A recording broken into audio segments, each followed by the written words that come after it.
feetan dhiisaa. Garuu wannan isii gaafadhu Janajana tanjatti kunuuti janajana irra. Janajjanne an qoosaan beeku maama bayyaan sin janajjanne utuma booniyyee ni kaarraa qabu utuma booniyyee waliin jiru sitti bilbilatee sin janajjanne. Ato isin hoo janajjante isin liga dhufa. Okay dhagaa bakka kana. Ay garuu waan asirraan barbaadu. Waahi janajjanaa kana tokkummaa maal kana hoo kara keessaatiinis jaarsummanis fuudhamee mubaarak musammaas dabalatee namoota jaarsummanis dubbatamee uummatni asirratti dhiifama na gaafatee jira dhiifamaan godoobamee jira maalikaan dhaggeeffadhu ani yeroo kamiyyuu si waliin dhaabbadha akkati bultii sana hin diinnetti akkati hin diinnetti dhugaa sii baasan hin haalu dhugaa kan akka bultii ati hin garuu maama bayyaan sin janajjanne. Yani fakkeenyaaf atuu hin beekta maana gaafattare yani atuu hin beekta maana gaafatta namni hin beekta dhiifama na gaafatee walitti deebine miti atuu hin beekta atuu hin ka bakka yani. Jallisaasin waa guddaa dhufuu deema isin waan beektan nuusaasin awwaadanuu ofirkaa qaba miidiyaa waan hin ta'eefi mucaan kun hoosiin didde nama biraan isinii midhammas deebisee waan qabatamaa lafa jiru aydar amantis amanuu baattus waan qabatamaa lafa jiru sitti fidan. Oo namni yaadanaan kennine ani wantoota jiru hundan fidaa jechuudha. Seenaan alattis nama biraa sii fida aydar seenaan alattis nama biraa sii fiduu deema. An miidiyaa dhagaan qoosaan beeku waan ta'eef seenaa hin kakattaa maama bayyaan si janajjaneera moo sin janajjanne utuu booniyyee akkati hiriyaa booniyyee taatu beeku utuu siistema fedheen sitta siquu viidiyoo koolii sitti dawwalatee si janajjanaa ture moo sin janajjanne ehe xiyyaa qeeno.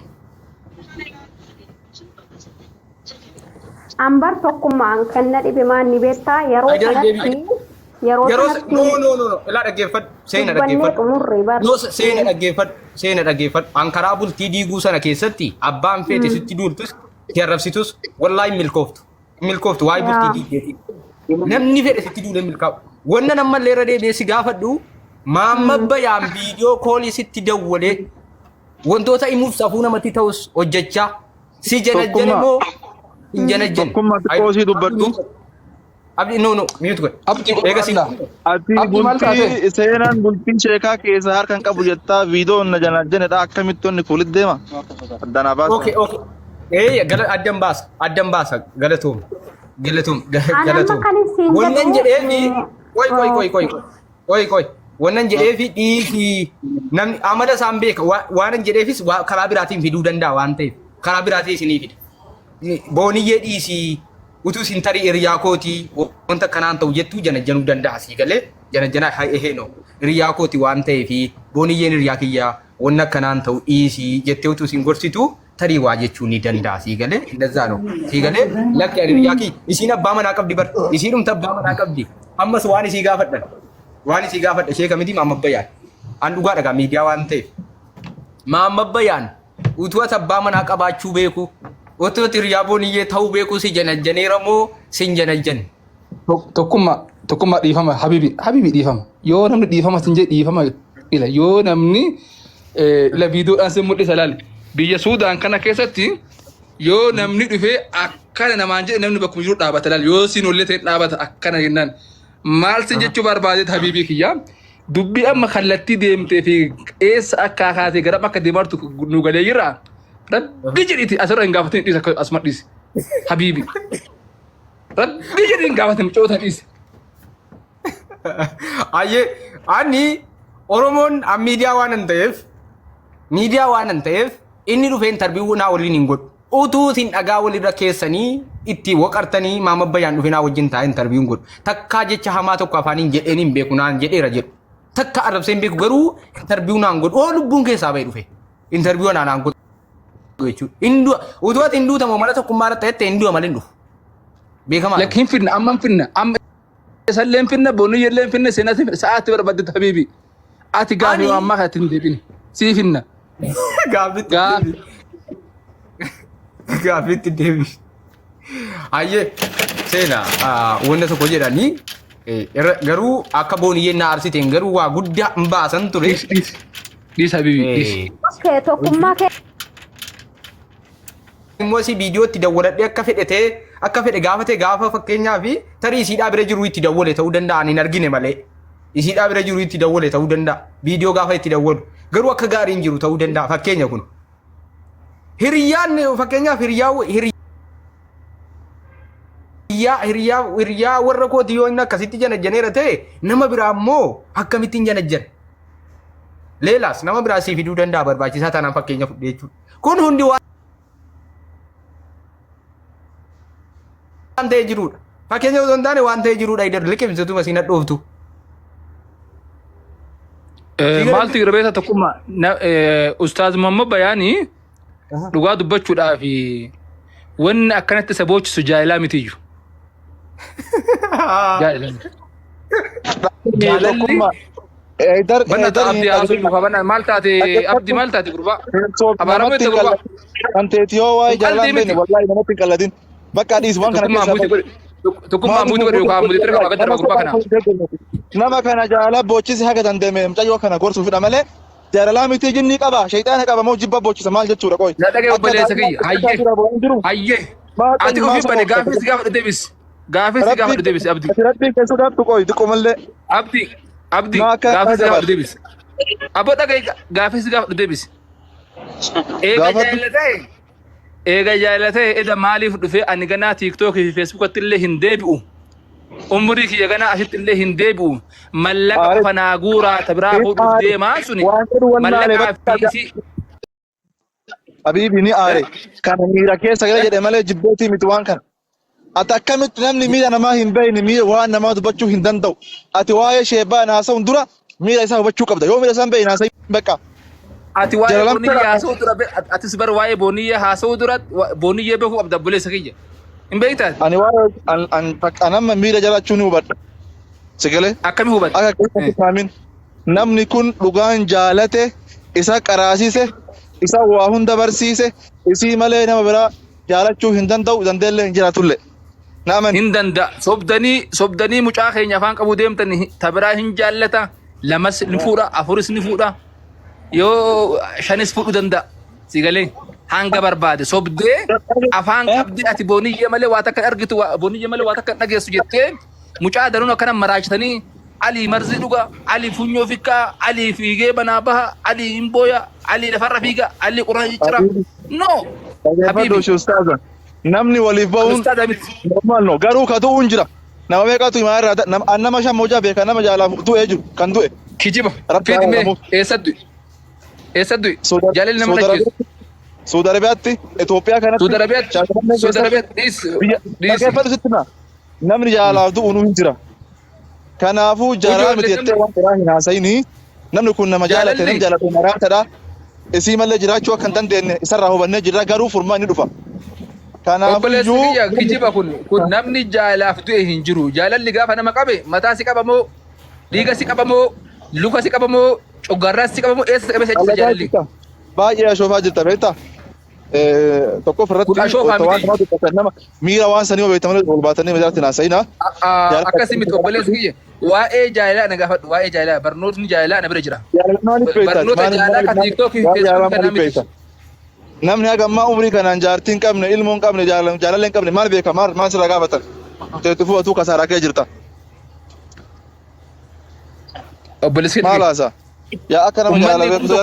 ummanni kum tokkoo fi meeqa kana keessa yoo xiqqaate nama kuma tokkoo fi nama 100 alatti namni hundi waa'ee jaalalaan beeka jaalatamee beeka jaalatellee beeka ati osoo beekte jaalala beekte sheekis akka boo kanaan jaalalaa mitattee irraa waan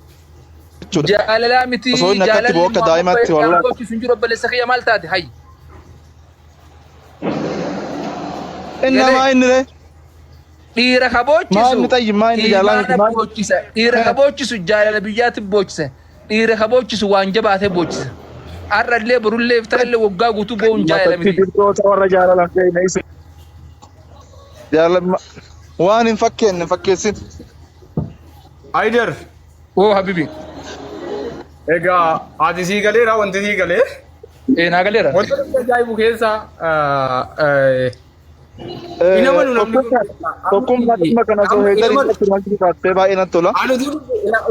nama namatti duule yookaan nama eenyu ta'e taa'an malee waan qabatamaan agarsiif fidutu jira qabatamaan jechuun normaal ta'e nama kana iyyuu dhiyeessite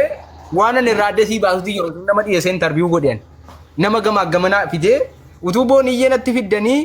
akkasumas Muhammad Bayaan natti fiddanii seenaa natti fiddanii waan isin hin beekne gad isinii baasan isinii galee waan isin quban qabu sadangana seenaa ittanii booniyyee maamabbayaan hunda jiraanatti hin dhufanu jarran manatti hin beekan waan ta'eef hin dhufan in abada hin dhufu wallaahi mee maamabbayaanii mee yuuroodhaan kaffalii danda'e fi deddee kaname yuuroon kaffalii ay mataa sababni isaan arrabsee hin beeku takkaa jecha tokko jedhee arrabsee hin beeku miisejiin naa barreesse deebisee hin beeku miisejiin naa barreesse deebisee hin beeku soba jedhu jechuudha garuu hin dhufan waa obbeeku jechuudha obbeeku waan ta'e hundi jira utuu booniyyee na bira fiddanii isin seenaan fidindan jedhee waa baasuufan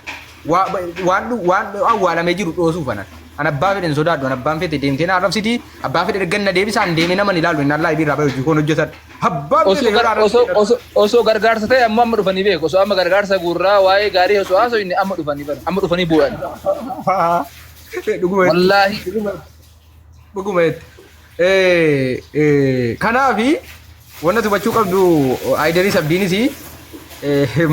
mama bayyaan dhuguma jaallatee bu'aa jira waa jetta sammuu keessa keessaa tokkummaa Haydarin hubannee ani hubadheen jira beektaa an baay'ee dhugaa rabbi hubadheera dhibbaan dhibbatti wanti waan kana boochisuuf jaalala malee jibbaa miti hundi keessan amana nan amana sirritti sagalee ilmi namaa seeka ta'ee way ilmi rabbi qabaata hagana booyin waanuma jaba ila bar homa takka lamatti dhiiraaf intalti bar wanta addaan baatu homa muraasaa bar san keessaa bar tokko dhiirri qoftan kostur dhiirri bar malee bar yoo akka daa'imaatti akka dubartiitti boohee dhiirummaa isaa hin jiru si jammar namni dhiira jechuun tajaajila beektuun of keessa gadi boottu yeroo rakkinnaa yeroo gadadoo yeroo rakkoo meeqaatam dhiira garatti gadi qabattudha malee akka dhiira isaati. Kuni sanii rakkoon qabu ilmi namaa kun tokkummaa ilmi namaa kuni obsa wal caala inna dhageeffadhu amma akka Haydar jedhutti Haydar maal barbaada beektaa dhiirti jaalalaaf hin boottu dhiirti shamaraaf hin boottu dhiirti maaliif hin boottu saayikoo keessa muu keessaa qaba nama isa inni hubatee miti jechuudha sagalee oy abdii na dhagaye warri tokkummaa hin sobdaa ajandaa barbaadda jettan utuu sin atteessanuu waa tokko gurra sin buusuu danda'a waan dhugaa Aydartu na dhowwe malee wallaahi warri hin sobda warra komentii warri hin sobda ajandaadha minaaf hin jettadu seenaa biratti ragaa waa wayii lafa siriikaa waan qabatamaa tokko lafa siriikaa Aydartu na dhowwe tokkummaa ani akka dhugaadhaan deemtu nan beeka ani komentii irratti Haydar duraan nama jabaasi seenaa ati adaa hayyuu fakkaatta malee gowwaadha haasaan beektu warra kana haasoo jira na faarsitanis na arrabsitanis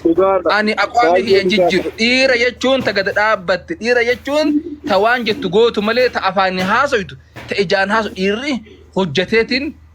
qabataman lafa gadi buusa waan jiru mucaan kun haga waggaa 2-3 as gubbatti imimmaan buusu osoo imimmaan san galliqimsee akka dhiira tikkeetti muratee kun Sucuudii tikkeetti nutuun dalaynaafi viizaa nutu hojjisiif qarshii xiqqoodhaa bar nama tokkorraa fudhatee ofii isaatii baafatee mucaan kun waan sajjabu mana maal fakkaatu of harar keessaa mana bareedaa qaba itti dhaquu danda'a isii yaamuu danda'a dhiirti hin hojjetti malee dhiirti laayifii baatee naasofti dhiirti laayifii ta'e ittiin boochu egalee ammas Haydar dabalataa isaa keetii sin jara jennee gaafa mucaa gaafadha akka mucaatti hin dulle waa tokkoon isin itti hima awwarra maatii jechuu dandeessi waan akkanaa lakki anaa waliin hin ta'u anaa waliin sirrii miti jettee dhiifamayyuu sadarkaa gaafatamtirra waan geesse jirti mucaan isinii galee mucaan hin dogoggorre jalqabu asin jennee jechuun namni tokko akkati warra namaa taatutu beeku akka maaliitu taatu sitti hin dawwalle dirqiin an nama quban qabne teema meeqa dawwalame maal taatan isinii Haydar dhiisii jedhee maal goona gaa irra darbina dhiisuu wayya habiibii dhiisii wayya wallaahi wabillaahi warri mucaa kana deeggartanii qilee oofaa jirtan wallaahi wabillaahi akka inni maraatu akka inni du'u akka inni dhabamu godhartan yoo hin sobde hin kijibde jettanii afoo dhaabbattan yoo yaaddaniif wanna geessa mana yaalaa geessa mana yaalaa geessa teenaa fawwaay teena rakkoon inni uumama taanaan dhaggeeffadhu waa'ee keetiifis namni an dhiira jedhu qoy abdii qoy seenaa ta'uu waayima dhimma kana irratti asii batteeratti qoy seena dhagaye rakkoo inni uumti taanaan an nama nan dabalaa sinan dhiyeessaa waan jiru lafa keenya afaan ofirraa qabachiifna baafeene jechuudha sii galee rakkoon qabu hayyee xiqqoo si wajjiran jiralleedha inshallah yoo wanta dubbannu jiraat ta'e galgala inshaa booda inshaallah gara mana keetii dhufeennaan wanti dubboomti na barbaachisu yoo jiraate ni dubbanna garuu maasumaanuu wanta nama kanarratti illee ammallee akka nama tokkootti dhaammadhu yoo jiraate abdiin illee akka inni dubbataa jiruttis akkas naan jedha naan garuu waasaappiin natti bilbilee ganama irraa tuuyyuu seenaa hedduu si cinqeera naa karadhu siin jedhee amma dhiisii